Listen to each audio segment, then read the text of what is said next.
안녕하세요. 김성도입니다. History Matters 그리스 이야기 7번째 시간 페르시아 전쟁입니다. 고대 그리스의 철학자 안악사고라스는 만물은 네 가지 원소, 즉 흙, 불, 물, 그리고 공기로 구성되었다는 주장을 하였는데 페르시아가 물과 흙을 요구하였다는 것은 그리스의 항복을 요구한 것이죠. 그리스는 항복은 없으며 전쟁을 불사하겠다고 페르시아 사신을 우물에 쳐넣었는데 다리우스 1세의 답변은 아테네 침공이었습니다. 헬레스폰트를 넘으면서 세계 최초의 동서양 간의 전쟁이 일어납니다. 첫 번째 전쟁, 마라톤 평원에서 페르시아군을 물리친 것은 그리스 전통의 팔랑크스라는 보병 부대에 의한 것이었는데 이는 기적이었습니다. We have won이라는 승전 결과를 한시라도 빨리 전하려는 페이디피테스는 26과 4분의 1 마일을 달린 후 숨을 거둡니다. 마라톤 경기의 거리는 이렇게 정해진 것입니다. 아테네의 화려한 승전이었습니다. 밀티아데스는 위대하고 드높은 승전의 노고로 아테네의 영웅으로 기억됩니다.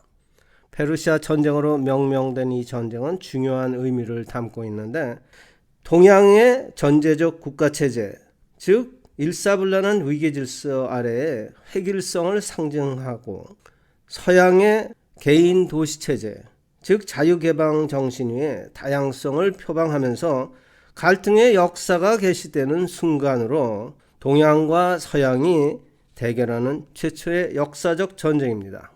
우리는 이후 2500년의 시공 속에 현재에 이르기까지 진행되고 있는 동서의 끊임없는 대립의 그 뿌리를 직접 목격하고 있는 것입니다. 페르시아인은 빛을 자연의 보편적 본질로 숭배했으며 페르시아에는 자연을 이탈해가는 원리가 있었고 정신이 모습을 드러내고 자기 실현을 향한다. 헤겔은 이렇게 설명했습니다. 페르시아 제2차 전쟁이 시작됩니다.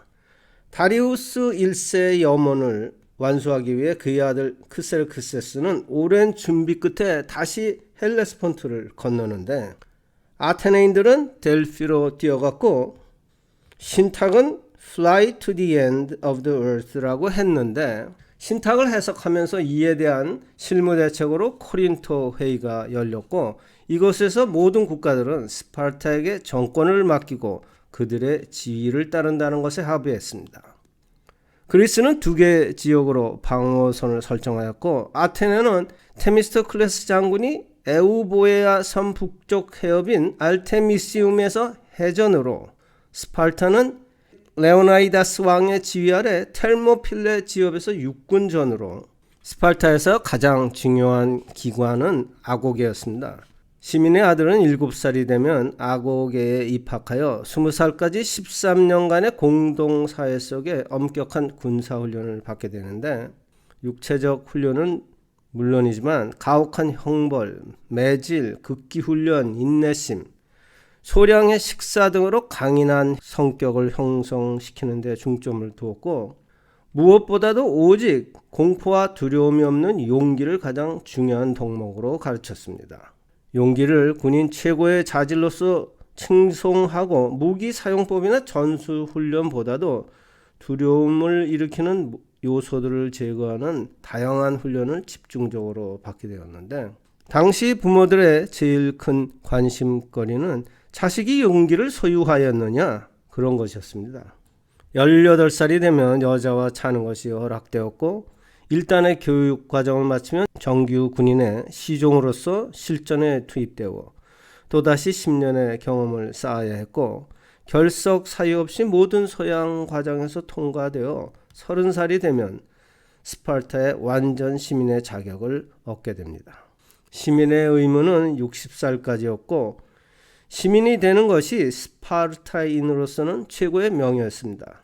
그리스에서는 스파르타만이 유일하게 전문적인 훈련과 기술로 모든 시민이 군인이 되는 유일한 나라로서 최강의 육군을 자랑하였고 개인과 가족은 국가의 필요에 의해 종속되었고 자유가 파기되는 공동사회로서 정신은 철저히 국가만을 향해 있었습니다.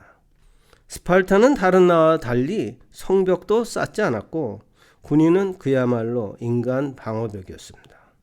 군인들의 전쟁에서 받은 상처는 곧 영광의 상처이며 명예로 존중되었고 이들에게 가장 큰 두려움은 죽음이 아니라 불명예였습니다. 페르시아 전선으로 돌아갑니다. 가장 중요한 전선은 테르모필레였습니다. 테르모필레에는 유황 온천이 있었고 그런 뜻에서 핫 게이트라는 뜻인데 페르시아가 이미 트라키아, 마케도니아를 지나 그리스 북쪽 테살리아 지방까지 도착하였는데도 정작 스파르타는 칼네아라는 아폴로 신에 대한 축제 기간 중이라고 앞으로도 20일간은 전쟁을 할 수 없다 하였으니 여러 국가들이 애간장을 태운 것은 말할 수 없겠죠. 스파르타가 테르모필레에서 페르시아군을 얼마만큼이나 저지할 수 있느냐 하는 것이 전쟁 초기의 관건이었습니다. 다음 시간에는 레오나이다스 왕과 300명 그들의 최후의 방어라는 제목으로 어떻게 죽어야 남은 그리스인들에게 무엇인가를 남길 수 있을까? 다음 시간에 뵙겠습니다.